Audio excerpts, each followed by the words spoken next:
Max Verstappen trocará o motor de combustão interna pagando 5 posições no grid? Helmut Marko deu a entender que a Red Bull quer insistir com a unidade de potência da Rússia, mas rumores indicam que a Honda busca substituir o V6 por um novo, algo que a marca japonesa já teria tentado fazer no GP do Catar. E são dias tensos para a Red Bull e para a Mercedes, e não poderia ser de outra forma, considerando os riscos junto à chegada de um final de temporada que já é muito intensa. A matemática permite que Verstappen conquiste o título já na Arábia Saudita, mas para isso terá que fazer pelo menos 18 pontos a mais que Hamilton, algo que não é impossível, mas muito difícil. Apesar de Verstappen ter 8 pontos de vantagem, na Red Bull ainda há uma questão circulando: trocar ou não trocar o motor? Em termos de confiabilidade, a Honda confirmou que fez um ótimo trabalho de preparação para 2021, mas mesmo que a unidade japonesa não tenha apresentado problemas, o holandês usa o quarto motor, homologado no GP da Rússia, quando saiu do fundo do grid. Portanto, a unidade usada por Verstappen para as corridas chegará ao seu 8º GP em Abu Dhabi na próxima semana. Um período importante, pois vão ser adicionados a esse motor uma distância de 2.000 a 2.500 km a serem percorridos. Tanto Verstappen quanto Sérgio Pérez trocaram a primeira unidade de potência apenas na França, e sem nenhum rodízio de motores, eles foram obrigados a cobrir cerca de 3.000 km entre treinos livres, classificação e corrida. Tradicionalmente, as avaliações sobre possíveis trocas pesam o custo-benefício, ou seja, de um lado a penalização a ser cumprida no grid, e do outro os benefícios em termos de desempenho e tranquilidade no lado da confiabilidade. O contexto ideal para colocar o quinto motor de combustão interna no carro de Verstappen teria sido no Catar. A superioridade que ele e Hamilton mostraram sobre o resto do grupo teria permitido que ele terminasse facilmente em segundo, mesmo saindo da 12ª posição. No caso, seriam 5 penalizações pelo motor e 5 pela bandeira amarela dupla. Mas, embora a Honda fosse a favor do uso do novo motor no Catar, na Red Bull houve a expectativa até o final de que uma saída na primeira fila pudesse permitir um resultado diferente ao holandês.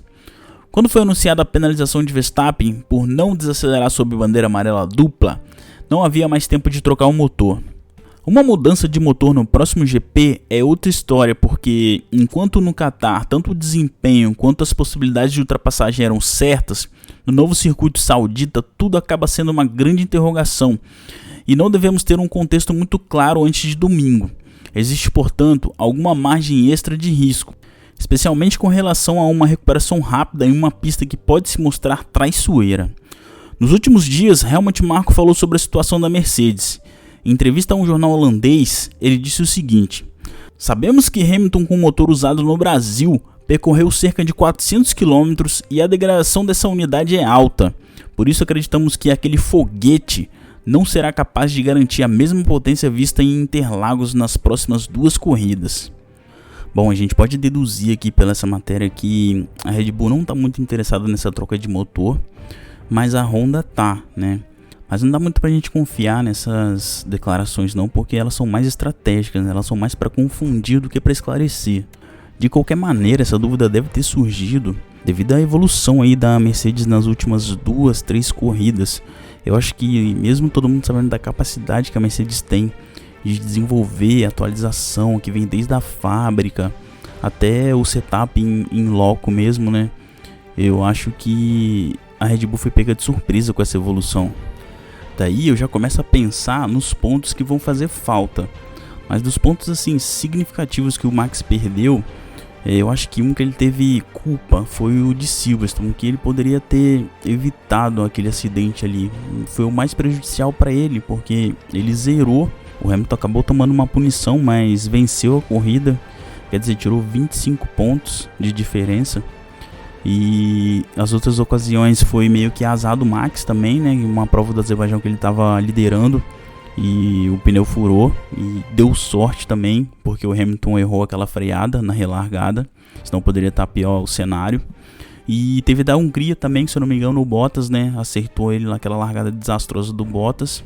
Acho que ele chegou em 9º e o Hamilton chegou em 2º naquela corrida. Eu acho que a Red Bull sente falta desses pontos aí. Mas é igual eu falei, a única que ele poderia ter evitado talvez em si. Então eu sei que na cabeça do torcedor ele vai falar que o Max teria que fazer aquilo mesmo, tem que ir pra cima mesmo. Lógico, eu também como torcedor eu quero ver essas brigas. Porém, se você pensar como piloto, todo o dinheiro que envolve, pensar que você tá ali na pista representando toda uma equipe, tá por trás de todo um trabalho, talvez você pense um pouco mais antes de ser um pouco mais, entre aspas, agressivo na pista. Talvez aqueles pontos lá de Silverstone tivesse só cercado, tivesse só ficado ali atrás do Hamilton, tivesse procurado uma outra. Aquilo ali era só a largada, ainda tinha uma corrida inteira pela frente, né? Talvez a diferença estaria maior agora no final do campeonato e eles não estariam tão na dúvida em relação à troca de motor ou não, era só teoricamente administrar. Bom, então é isso, eu vou ficando por aqui, eu espero que vocês gostem, um abraço e até o próximo vídeo.